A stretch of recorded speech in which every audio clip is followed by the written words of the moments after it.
जमुना मैया की जय। राधे राधे। राधे राधे। वृंदावन, मथुरा से वृंदावन के बीच में हमारे पहले पड़ता है बिरला मंदिर जी। उस जमाने में मंदिर कम थे तो हमारे जीडी बिरला जी उन्होंने मंदिर बनाया, बिरला मंदिर, कि यहाँ भक्त लोग आए और उनको अधिक से अधिक मंदिरों के दर्शन हो और उनका पूरा दिन यहाँ व्यस्तता में जाए, कुछ देखने को मिले। तो बिरला मंदिर में आपने बिरला जी ने मंदिर बनाया, बिरला मंदिर। और वहाँ जो बिरला जी की वहाँ जो मंदिर है उसमें भगवान चक्र रूप में लेके दौड़े हैं भीष्म राजा को मारने के लिए। अच्छा, जब दुर्योधन ने भीष्म राजा सेनापति थे तो उनको जो खोटा बोला तो दुर्योधन को आपने विजय सिंह का आशीर्वाद नहीं दिया। तो बोले आज मैं ऐसा युद्ध करूंगा कि भगवान का जो प्रण है कि मैं शस्त्र धारण नहीं करूंगा युद्ध में, तो आज ऐसा युद्ध करूंगा कि भगवान को शस्त्र धारण करना पड़ेगा।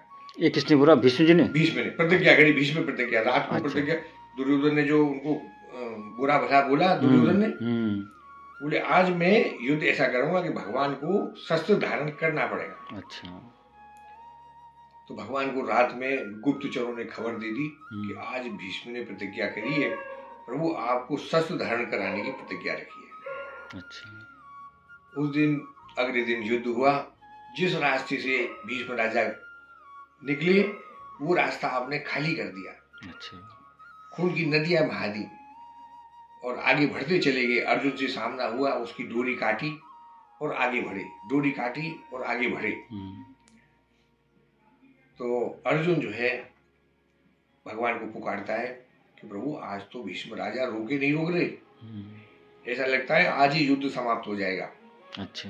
जब तक भगवान देखते रहे और जैसे ही पार्थ ने पुकारा कि प्रभु आज तो भीष्म राजा मेरे रोक ही नहीं रहे, तो आप रथ में से आप जो है दौड़ पड़े और आपने चक्र हाथ लेके और लाल लाल आंखें हुई क्रोध में भर के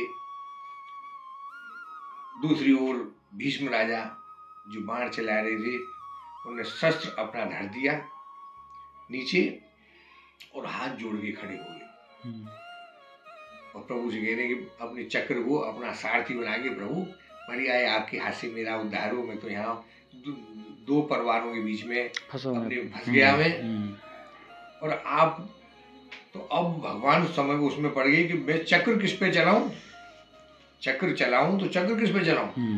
भगवान की भीष्म राजा की माथे पे तिलक लगा हुआ, जो तिलक जो है भगवान की चरणारविंद का स्वरूप, चरणारविंद, ये भी भक्त मेरा। और हाथ जोड़ के वो भीष्म राजा बैठे कि आप प्रभु आप मेरे का उद्धार कर दो, तो चक्र किस पे चलाएं, ये भी भक्त मेरा और ये भी भक्त मेरा।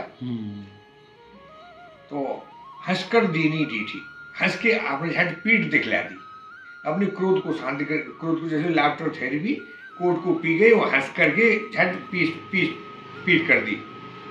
और तो भीष्म राजा कह रहे हैं कि आप जैसा कृपालु कौन है प्रभु, आप जैसा कृपालु।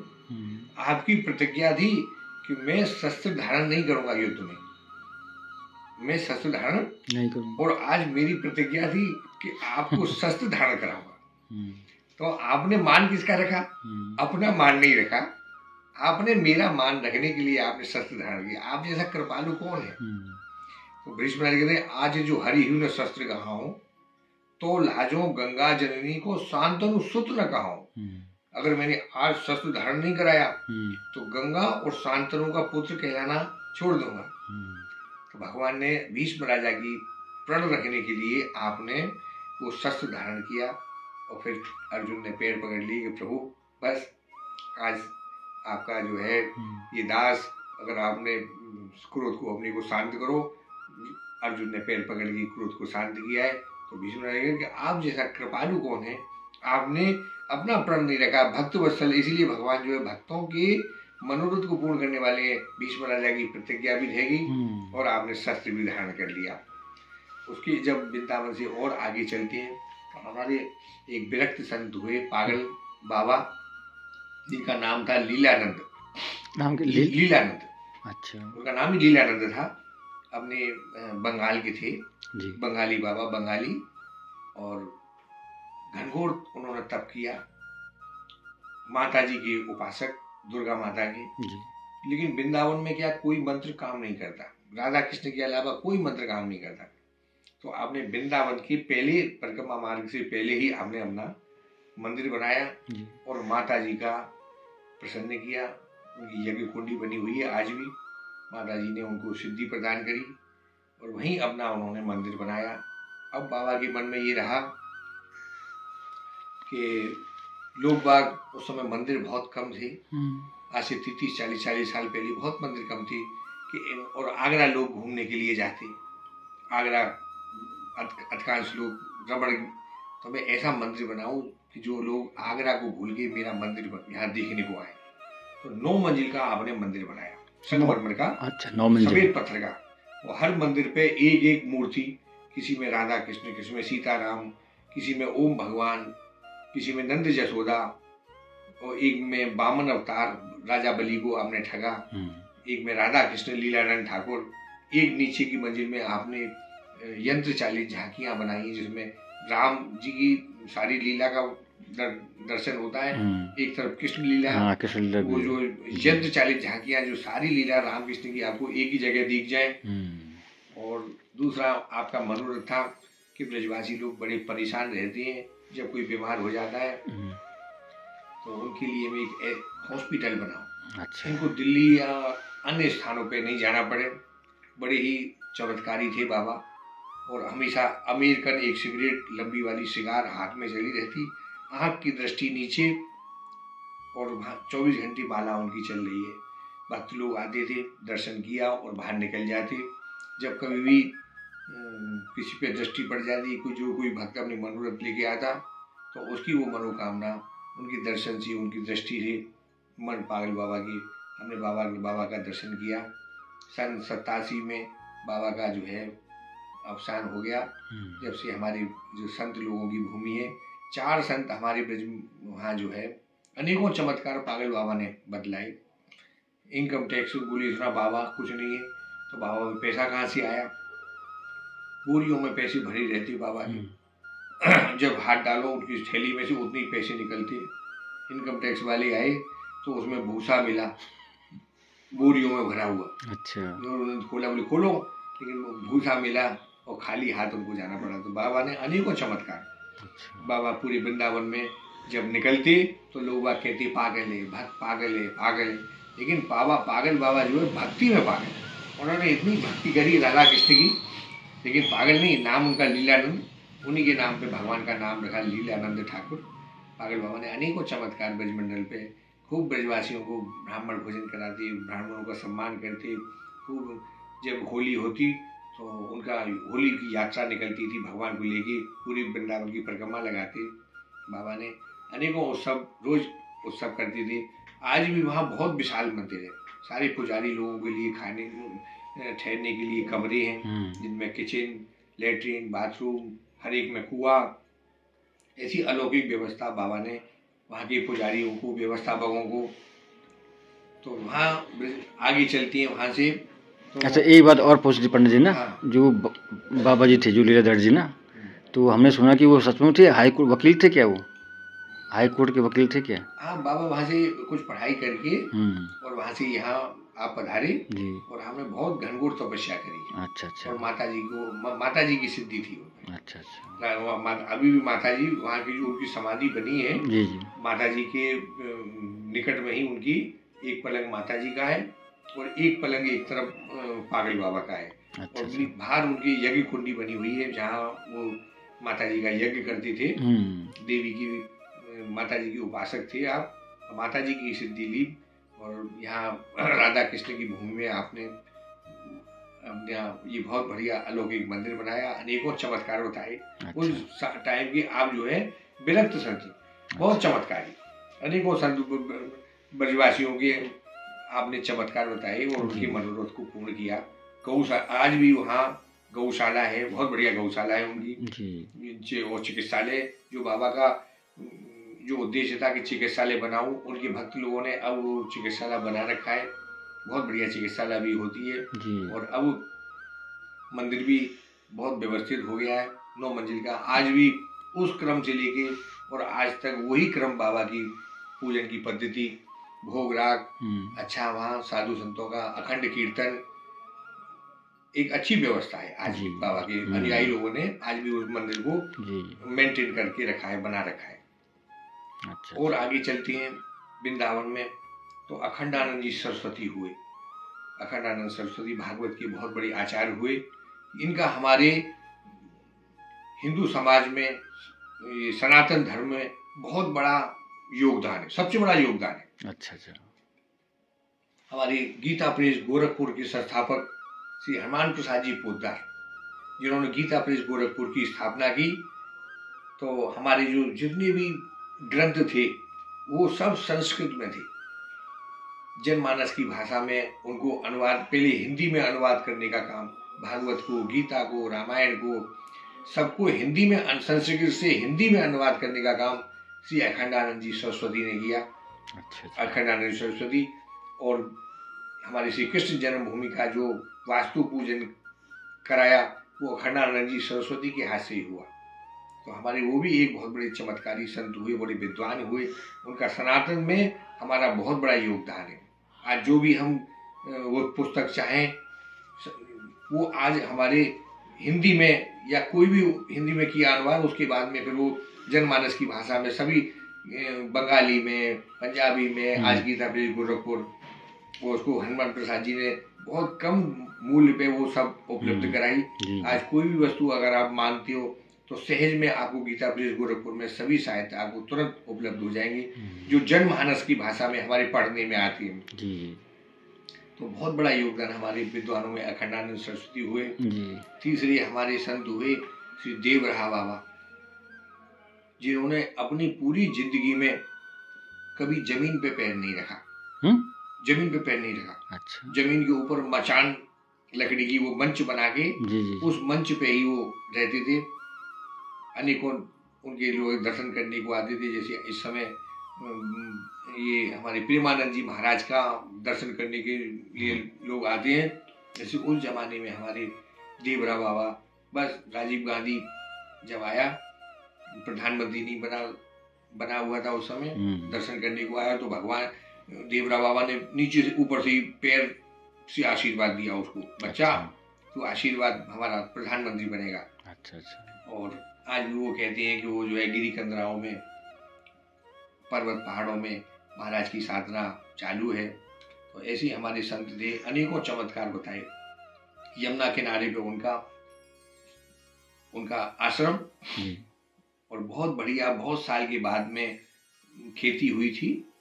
4-5 साल के बाद में किसान लोगों को और गवर्नमेंट का आदेश आ गया, अनाउंस आ गया कि कल यहाँ यमुना जी आ जाएंगी, अपना अपना सब स्थान खाली कर दो। अच्छा। तो सारे किसान लोग बाबा की शरण में गए कि बाबा बड़ा नुकसान हो जाएगा, बड़े बरसों के बाद में तो ये खेती का उपलब्धि हुई है, और अगर यमुना जी आ गई तो बाबा ने किसानों से पूछा क्या चाहते हो? महाराज यमुना जी नहीं आए। तो बोले जहाँ तक मेरी मंच को वहां लगा दूं जहाँ यमुना जी नहीं आए। किसानों ने वो मंच को आगे लगा दिया, उस स्थान से यमुना जी आगे नहीं आई। ऐसी यमुना जी की सिद्धि उनको, बाबा की, अनेकों ब्रजवासियों को आज भी महाराज का भव्य जो है आश्रम यमुना तट पर, वहीं कुंभ का भी अभी मेला लगा था पिछले साल, तो बहुत बढ़िया स्थान है, दर्शनीय स्थान है। वहाँ के महात्मा आज भी विद्यमान है। देवरा बाबा का मंदिर जो सुशोभित है। वृंदावन में अनेकों संत हुए। फिर अब वर्तमान में जो हमारे संत हुए जिन्होंने प्रेम मंदिर बनाया, श्री कृपालु जी महाराज, अद्वितीय विद्वान भागवत के, और ये भी हमारे राधा जी के उपासक, राधा राधा राधा, पूरा प्रेम मंदिर में जो श्लोक लगे हुए हैं, कोई पद लगे हुए हैं, वो सब हमारे कृपालु जी महाराज के द्वारा रचित हैं। और राधा रानी के परम संत और बहुत विद्वान भागवत के परम आचार्य, कौन सा श्लोक, कौन से पेज पर, कौन से नंबर का वो श्लोक, इतना उनको गुण ज्ञान और बहुत बढ़िया उन्होंने संत लोगों को आपने अपना आश्रम बना रखा है। और विदेशों में भी भगवान राधा कृष्ण की आपने भक्ति का प्रचार किया है। अब तो वो महाराज नहीं है, लेकिन उनके बच्चे लोग जो हैं वो भी उतने ही विद्वान हैं। और वृंदावन में उनका नाम ही उन्होंने रखा प्रेम मंदिर जी। तो प्रेम के अधीन कृष्ण क्यों, वो बाबा से पूछा, बाबा आपने प्रेम मंदिर नाम क्यों रखा? तो प्रेम के अधीन कृष्ण वेदन बतायो श्याम। भगवान ने कहा कि प्रेम के अधीन हो, प्रेम के अधीन कृष्ण वेदन बचायो श्याम, या ही लिए या को नाम, इस मंदिर का नाम प्रेम मंदिर धरायो है। तो बाबा ने कहा कि मैं इसीलिए नाम धरा है कि यहाँ जो है भक्ति लोग अगर प्रेम से आप आराधन करते हो तो बांके बिहारी आपके लिए सुलभ हो जाते हैं, सरल हो जाते हैं, आपको दर्शन हो जाता है। तो ये हमारे देवता, प्रेम से उनको मनाओ। ऐसे संत महात्माओं का जो है आप उनका लाभ लो। और पूर्व काल में यहाँ वृंदावन में 5,500 वर्ष पहले सौभरी मुनि यहाँ निवास करते थे यमुना जी के तट पे जी। और गरुड़ आता और यमुना किनारे पे मछली पकड़ता और छोड़ देता।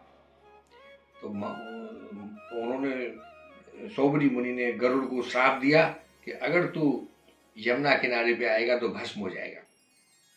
ये बात काली नाग को मालूम थी, नाग को ही गरुड़ का ही भय रहता है, तो काली नाग को मालूम थी, इसलिए वो आके सौभरी मुनि की शरण में आके उसने वास लिया। अहि ने वास लिया, सर्प ने वास लिया, तो सौभरी मुनि के शरण में रहा। और गुरु कृपा से काली नाग को प्रभु के चरणारविंद की प्राप्ति हुई। जो कहते हैं गुरु बड़ा कि गोविंद बड़ा, तो गोविंद बड़ा कैसे? तो सारे आचार्य लोग कह रहे हैं कि प्रभु हम तो आपका आराधन 24 घंटे करते हैं, सात्विक भाव से करते हैं, और ये काली नाग इतना तामसिक, इतना क्रोधी, गाय पानी पिए मर जाए, और आपने तो इसके ऊपर चरणारविंद रख दिए, ऐसी इस पे कौन सी कृपा हुई? तो सारे आचार्यों का जो शोध आया कि गुरु के आशीर्वाद से प्रभु की प्राप्ति हुई। यमुना जी का वो निवास था, और दूसरा सौभरी मुनि की कृपा से भगवान ने उसके ऊपर चरणारविंद का पैर रखे। वहीं आपने वृंदावन में प्रेम मंदिर, जहाँ आज प्रेम मंदिर है, वहीं वो सौभरी मुनि का आश्रम आज भी विद्यमान है पीछे। उसको सुंदरक गांव बोलते हैं, सुंदरक गांव में सौभरी मुनि का आश्रम। और यमुना जी का जो बखान सौभरी मुनि, उन्हीं के 50 स्वर्ण महल, जिसमें मानदाता राजा की 50 कन्याओं को आप वर्ण करके अयोध्या से लेके आए, और वहाँ आपने 50 स्वर्ण महलों में वहाँ उनका निवास किया वृंदावन में प्रेम मंदिर के आसपास। आज आप देख लीजिए यमुना जी का वो चमत्कार, जहाँ आज मल्टी स्टोरी बिल्डिंग प्रेम मंदिर के आसपास आपको सारे मल्टी स्टोरी बिल्डिंग ये दिखाती है कि हाँ, यहाँ भी यमुना जी का चमत्कार है। सौभरी मुनि के ऐसे ही आश्रम किसी जमाने में यहाँ रहे होंगे। राजा मानदाता तो उनको देख के चकित हो गए कि मेरे यहाँ तो एक भी ऐसा आश्रम नहीं, ऐसा मतलब ऐसा भवन नहीं, स्वर्ण महल और महाराज के पास में। तो जिज्ञासा मानदाता राजा ने सौभरी मुनि से प्रश्न कर दिया कि महाराज ये किसकी कृपा, आपका देवता कौन? तो सौभरी मुनि ने बताया कि ये यमुना कृपा, ये यमुना कृपा के द्वारा ही आपको वो जो है ये सारा वैभव का। तो झट आपने मानदाता राजा ने मांग की कि प्रभु मेरे को भी वो आशीर्वाद प्रदान हो, जैसे मेरा भी वहाँ ऐसे स्वर्ण महल अयोध्या में मैं उनको बना सकूं। तो आपने यमुना जी का पंचांग जो है पूजन सौभरी मुनि ने मानदाता राजा को प्रकट किया। तो पंचांग का मतलब 5 अंग, पूजन के 5 अंग। पहला आता है यमुना कवच, यमुना जी की शारीरिक रक्षा के लिए यमुना कवच। दूसरा आता है यमुना जी का स्तोत्र, यमुना जी की स्तुति, यमुना जी का बखान। तीसरा यमुना जी का मंत्र, गुप्त मंत्र, बीज मंत्र। और चौथा उसकी आती है विधि, कैसे उसको जाप करें, मुंह किधर हो, समय कौन सा हो, और आसन कौन सा हो, तो शुद्ध अवस्था में उसको, और कितनी संख्या में।